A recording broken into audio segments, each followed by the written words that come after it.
We are on the road in Armenia, looking for adventures, good stories and a few nightcaps.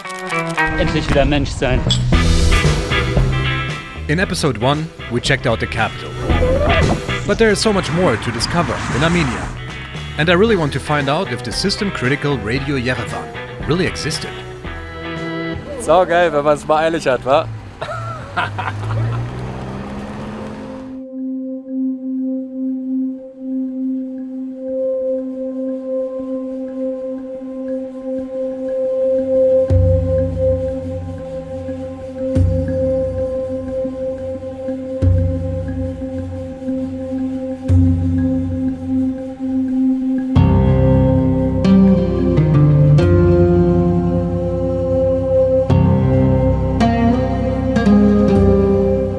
Armenia is considered the first Christian country in the world.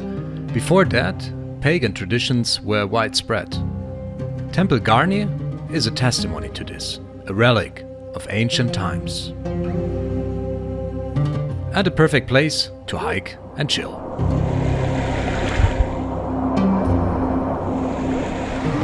Good water? Cool.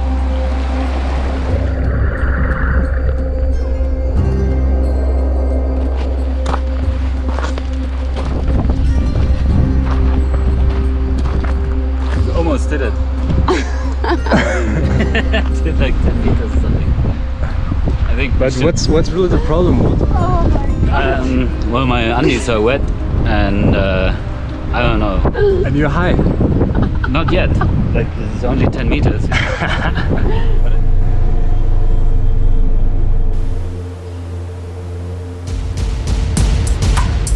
Armenia was a Soviet republic until 1991. Our next stop also dates from this era.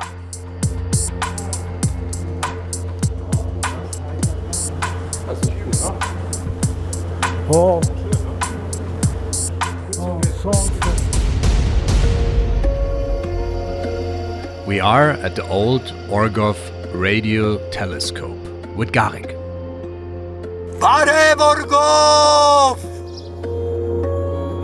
Garik, who is now in his late 70s, worked for the Armenian radio program where jokes critical of the system were also broadcast and thought up, which even somehow gained fame in the Western world.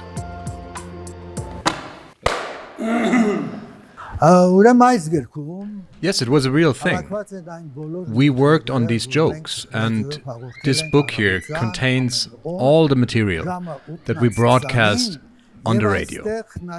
In the morning, every day at 8:20. And I collected also some anecdotes of the Armenian radio. What kind of humor is Armenia famous for? What kind of humor is typical here? First of all, I must tell you how the Armenian radio, the Armanska radio, came into being.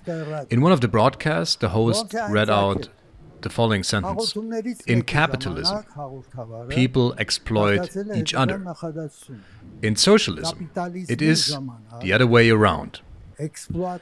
And this was the basis, so to speak, for intellectual people with a sense of humor to create the term Armenian radio, and the style that a question is answered in a funny way. From that day on, the journey of Armenian radio as we know it began, and this style of humor is typical here.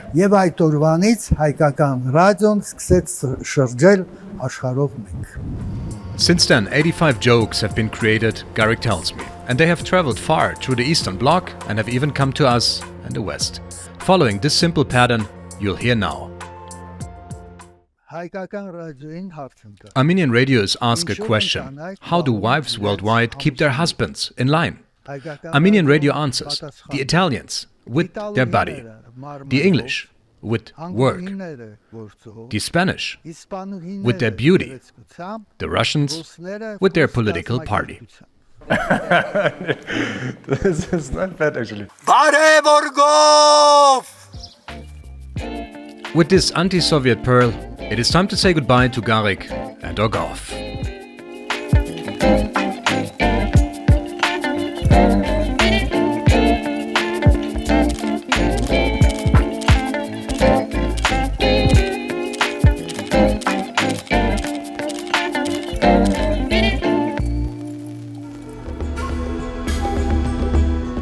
We drive south and make a short stop in Kovirap. The monastery is one of the most important religious and cultural sites of the country, also because of the view of the holy mountain Ararat, the national symbol of the Armenians, which to their sorrow is located on the territory of Turkey.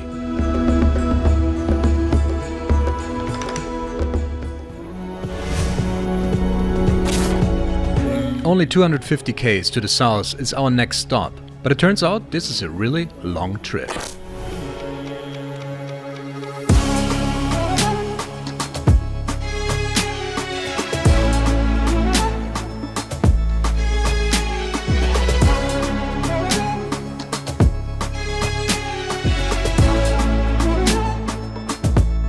Es ist so eine geile Landschaft hier. Das macht so Spaß, hier diese Strecke zu fahren. Aber die Straße ist unter aller Sau. Also ich fahre jetzt gerade 50 km/h, fühlt sich an wie 200. Nur Schlaglöcher, irgendwelche Sachen, denen man ausweichen muss.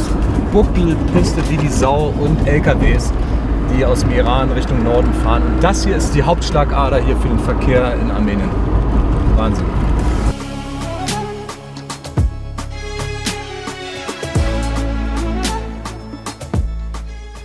In Tatev, in the southeast of the country, you can find another famous monastery complex.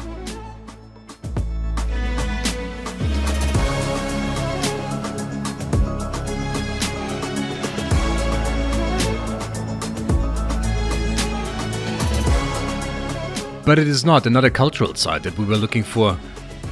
We just wanted to drive along this legendary track with our ladas.